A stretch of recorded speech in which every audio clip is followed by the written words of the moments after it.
Assalamualaikum warahmatullahi wabarakatuh. Perkenalkan, nama saya Dinda dari kelas PJKRH 2018. Baik, kali ini saya akan mempresentasikan hasil materi PPT dari mata kuliah Sosiologi, Penjas dan Olahraga. Materinya yaitu kesepahaman menentukan perspektif, status, dan peranan sosial wanita dalam olahraga. Olahraga merupakan aktivitas sosial, sama halnya dengan aktivitas lain dalam proses sosial yang menyebabkan terjadinya interaksi antara satu individu dengan individu yang lainnya, serta dengan lingkungan di mana individu berada. Dalam interaksi sosial yang terjalin dengan teratur dan tersusun, maka setiap orang mempunyai situasi tertentu yang menyebabkan terjadinya perubahan pada hal apa yang harus diemban dan dikerjakannya. Kenyataannya bahwa manusia memiliki dua segi kehidupan, yaitu kehidupan publik dan kehidupan pribadinya. Dalam kehidupan masyarakat atau publik, manusia belajar menerima dan menyesuaikan diri dengan nilai dan keadaan yang sebenarnya yang mungkin tidak diinginkannya. Sebagai pribadi, manusia memiliki keleluasan untuk berbuat dan menjadi sesuai dengan keinginannya, seperti dalam aktivitas olahraga beregu yang memiliki aturan kolektif, tetapi diberikan kebebasan per individu untuk menunjukkan kemampuan yang dimiliki melebihi kemampuan yang lainnya. Wanita yang aktif berolahraga berarti terlibat secara intens dalam pola interaksi tertentu di masyarakat. Dari sinilah masyarakatnya akan memandang dan akan memberikan penilaian sehingga akhirnya memberikan status kepadanya. Status sebagai kedudukan seseorang di masyarakat yang artinya adalah tempat seseorang secara umum dalam masyarakat sehubungan dengan orang-orang lain dalam arti lingkungan pergaulannya, prestasinya dan hak serta kewajibannya, yaitu Sukanto 1990, dan merupakan kedudukan objektif yang memberikan hak dan kewajiban kepada orang yang menempati kedudukan tadi, Susanto 1985. Faktor yang menentukan para wanita yang berolahraga dalam masyarakat adalah jaringan interaksinya. Seberapa luas dia mampu membentuk pola interaksi dengan yang lainnya, dan seberapa dalam interaksi serta komunikasi yang mampu dia lakukan dengan yang lainnya. Salah satu alat ukur untuk ini adalah frekuensi keterlibatannya pada aktivitas olahraga dan prestasi yang telah dicetaknya. Dengan itu pula masyarakat akan memberikan status padanya. Selanjutnya yaitu status wanita dalam olahraga. Tidak ada satupun wanita terlahir yang secara otomatis mendapatkan status sebagai olahragawan atau atlet.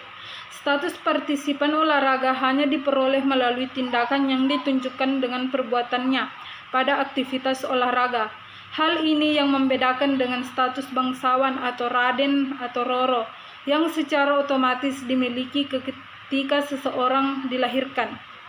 Semua wanita memiliki kesempatan sama untuk memperoleh status tertentu di masyarakat, tetapi karena kemampuan dan pengalaman berbeda berdampak pada lahirnya tingkatan status yang akan diperoleh wanita dalam partisipasinya di olahraga. Bagaimanapun juga, setiap wanita berolahraga menginginkan prestis dan derajat sosial dalam kehidupan di masyarakatnya, bukan sebagai pengakuan atas keberadaannya oleh anggota kelompok, melainkan sebagai salah satu tuntutan kebutuhan untuk harga diri dalam dan atau self-esteem, teori kebutuhan menurut Maslow. Peningkatan status sosial wanita berolahraga memaksakannya untuk terus memobilisasi setiap tindakan. Mobilitas sebagai salah satu peningkatannya status sosial menurut Ralph H. Turner memiliki dua bentuk, yaitu contest mobility atau mobilitas sosial berdasarkan persaingan pribadi dan sponsored mobility atau mobilitas sosial berdasarkan dukungan. Dengan mencermati bentuk mobilitas, maka pemberian status sosial kepada wanita berolahraga hendaknya mampu diberikan sesuai porsi proses yang telah dilakukannya. Hal ini mungkin berdampak kepada proses menghilangkan perbedaan pemberian penghargaan di antara atlet pria dan wanita yang sama-sama menjadi juara di kelompoknya atau gender. Terlepas dari itu, status wanita berolahraga memang masih menempati porsi lebih rendah dari kaum pria. Anekdotnya bisa dikatakan karena wanita kalah atau start.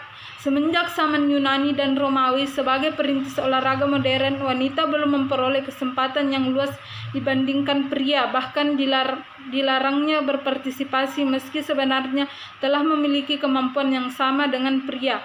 Dari beberapa mitolog Artemis dan Athena, Theseus dan Hippolyta. Bentuk-bentuk partisipasi wanita dalam olahraga. Partisipasi wanita dalam bidang olahraga sudah dimulai sejak tahun 70-an dan perubahannya tersebut terjadi dengan cukup drastis. Ada beberapa alasan yang mengemukakan antara lain adanya perubahan yang terjadi berkaitan dengan nilai sosial yang terjadi pada masyarakat, terutama di negara-negara industri. Perubahan tersebut yakni berkaitan dengan peningkatan kesempatan baru. Sebelum tahun 70-an diketahui bahwa kaum wanita tidak ikut ambil bagian dalam kegiatan olahraga dengan satu alasan yang sangat sederhana, yakni tidak adanya perkumpulan dan program bagi mereka. Pemikiran seperti itu lambat laun berkurang dan bahkan menghilang meski sebagian besar orang tua belum memiliki pemahaman yang sama terhadap perubahan pola pikir tersebut.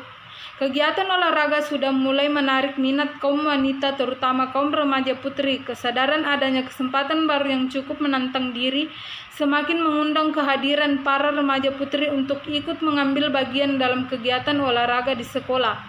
2. Kebijakan pemerintah. Kebijakan pemerintah yang mulai menerima keberadaan wanita dalam kegiatan olahraga serta kegiatan lainnya seperti ekonomi politik, ekonomi, dan lain-lain pada awalnya mendapat tantangan dan kelangan masyarakat yang masih menganut tatanan masyarakat ortodoks serta melakukan debat yang cukup panjang. Maka Kongres dan dari perwakilan berbagai negara memutuskan untuk mengeluarkan kebijakan yang tertuang dalam pasal 9 pada tahun 1972.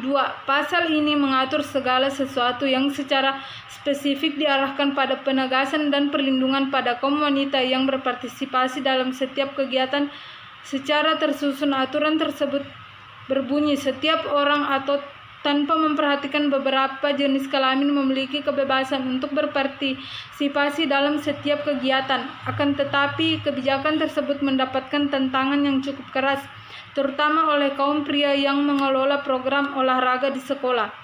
3. Aktivitas wanita. Aktivitas wanita muncul karena adanya gagasan bahwa kaum wanita memiliki kesempatan dan kemampuan yang sama dengan kaum laki-laki, memandang perempuan dari segala tingkat dan kalangan untuk lebih berpartisipasi dan menunjukkan kemampuannya dalam kegiatan olahraga.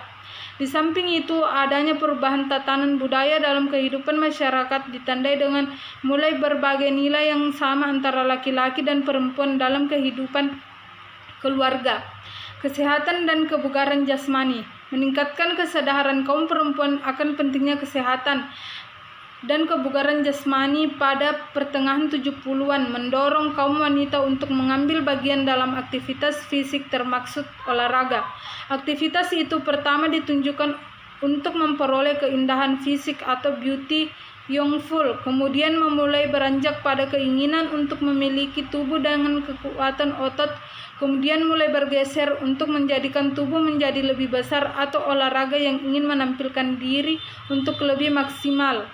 5. Pemberian penghargaan dan publisitas terhadap atlet wanita dalam beraktivitas olahraga. Banyak kita jumpai kaum perempuan yang diberi penghargaan apabila meraih prestasi dalam bidang olahraga.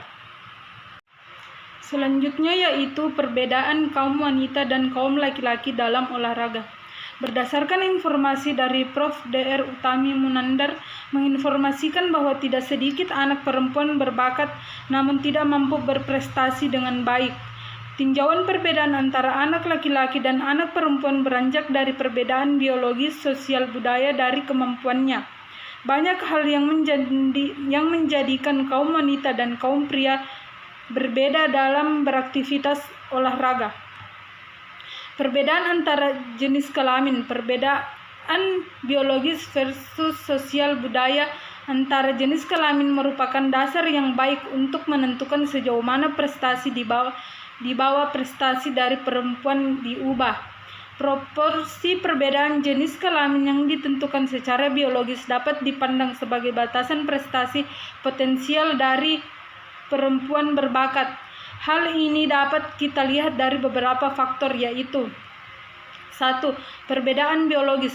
Vélez 1982 meninjau berbagai penelitian mengenai perbedaan perilaku antara jenis kelamin dengan dasar biologis. Perbedaan yang memungkinkan dapat membatasi prestasi perempuan meskipun dari penelitian tersebut berdasarkan perilaku hewan, namun beberapa jenis melibatkan perempuan. 2. Tingkat aktivitas fisik. Vélez menjelaskan aktivitas fisik perempuan yang lebih tinggi karena pengaruh hormon dalam otak selama perkembangan janin. Pernyataan di atas didukung oleh penelitian yang menyatakan bahwa hiperkinesis atau tingkat aktivitas fisik yang abnormal tinggi lebih sering ditemukan pada anak laki-laki daripada anak perempuan. 3. Agresi. Banyak sekali penelitian yang mengungkapkan perbedaan antara kaum laki-laki dan kaum perempuan. Salah satunya adalah penelitian dari Vélez yang menyatakan bahwa studi dengan hewan di mana hormon jantan testosteron dihubungkan dengan agresi. Ia juga mengemukakan studi dengan manusia yang menunjukkan bahwa anak laki-laki menampilkan lebih banyak perilaku agresi daripada anak perempuan. 4. Perbedaan dominasi belahan otak. Kemampuan seseorang juga dipengaruhi oleh beberapa belahan otak. Spesifikasi belahan otak diantaranya belahan kiri berguna untuk bahasa, kemampuan berpikir verbal, berpikir logis, sekuensial, sedangkan belahan otak kanan memiliki unjuk kerja berkenan dengan kemampuan spasial dan kemampuan nonverbal lainnya. Dari beberapa peneliti menemukan bahwa dominasi lebih kuat daripada belahan kanan yang menghasilkan kemampuan spasial yang lebih tinggi, sedangkan pada Boufre dan Gray dalam RIM 1985 menekankan bahwa perkembangan bilateral yang lebih baik pada pria, yakni perkembangan yang seimbang dari belahan otak, menyebabkan kemampuan spasial yang lebih unggul pada pria. Dari pendapat di atas dapat kita simpulkan berdasarkan belahan otak, kaum pria memiliki kemampuan spasial yang lebih unggul.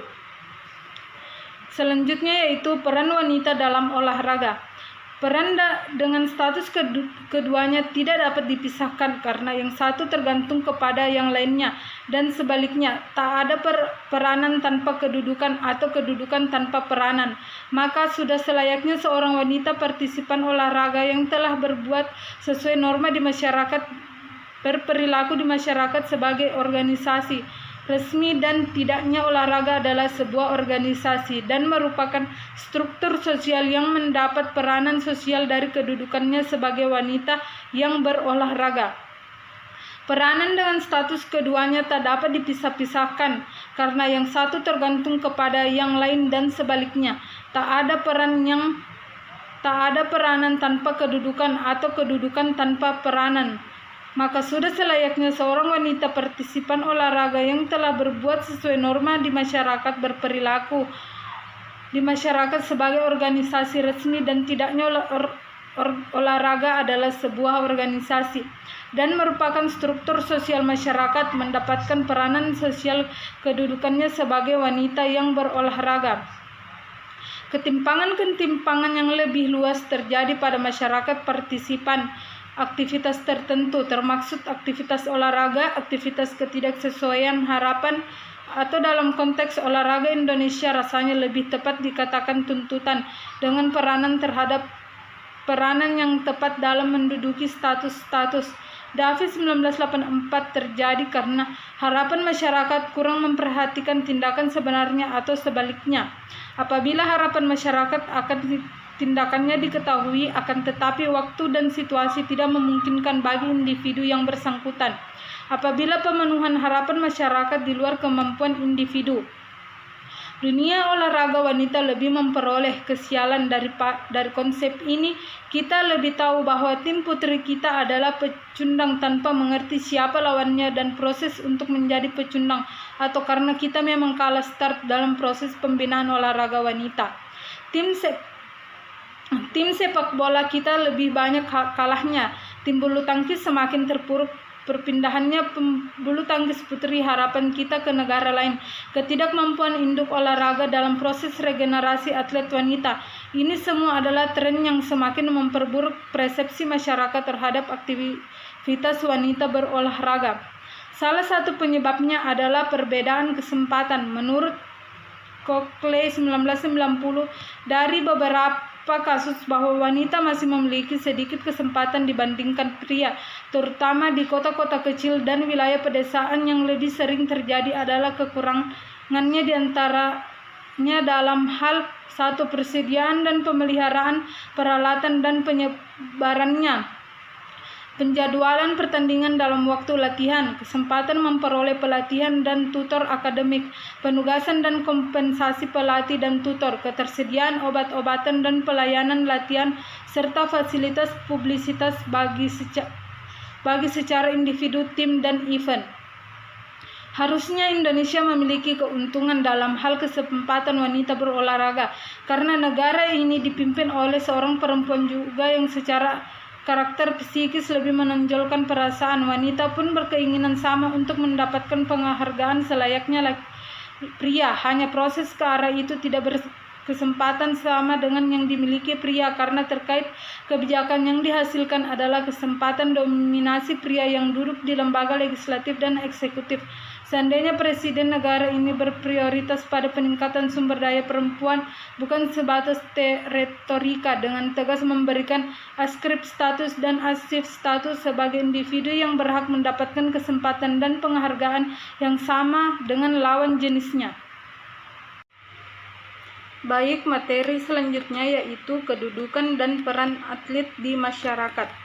Keberadaan atlet di masyarakat serta pribadi atlet sebagai individu dipandang sebagai bagian dari pola-pola sosial, dan perasaan-perasaan mereka didasari oleh peraturan-peraturan yang berlaku. Individu yang hidup dalam suatu peranata sosial dan lingkungan masyarakat akan terlibat kegiatan dan tindakan di kehidupan sehari-harinya. Sebagai individu yang rasional, seorang mampu mengevaluasi tindakannya secara intelektual.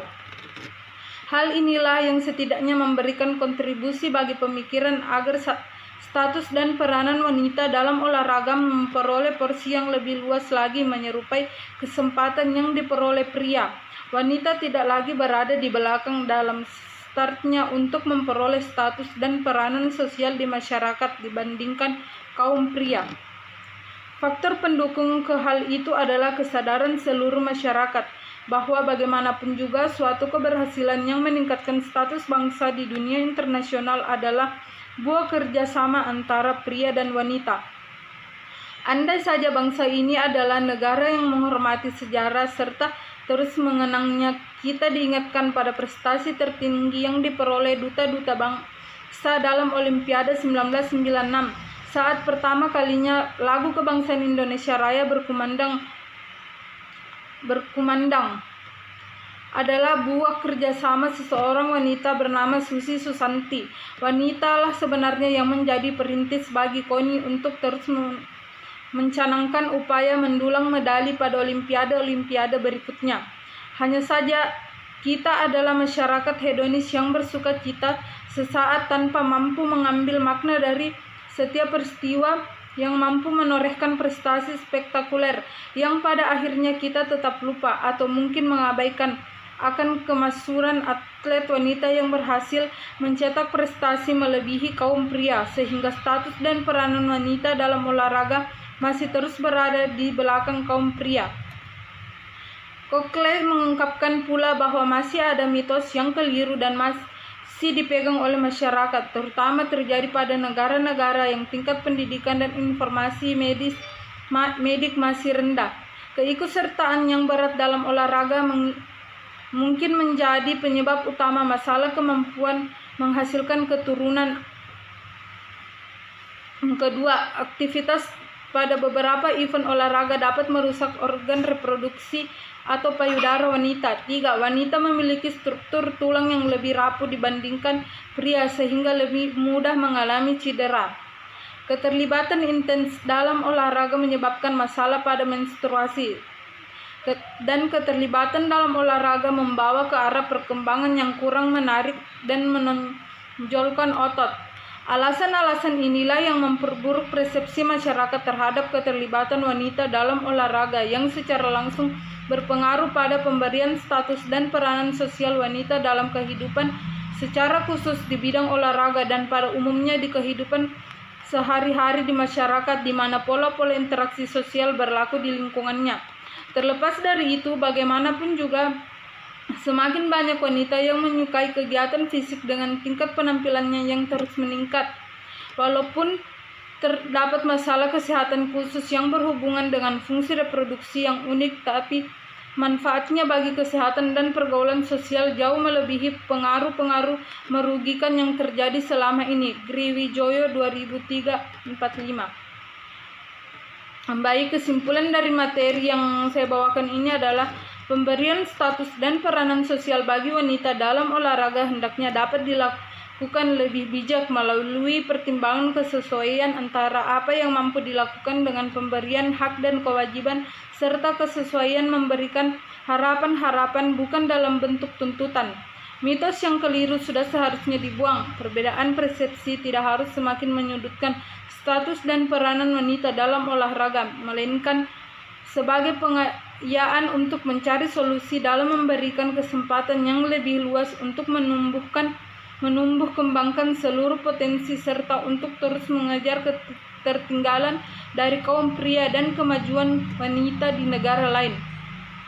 Baiklah, itulah materi yang saya bawakan dalam presentasi kali ini. Kurang dan lebihnya mohon dimaafkan. Wassalamualaikum warahmatullahi wabarakatuh.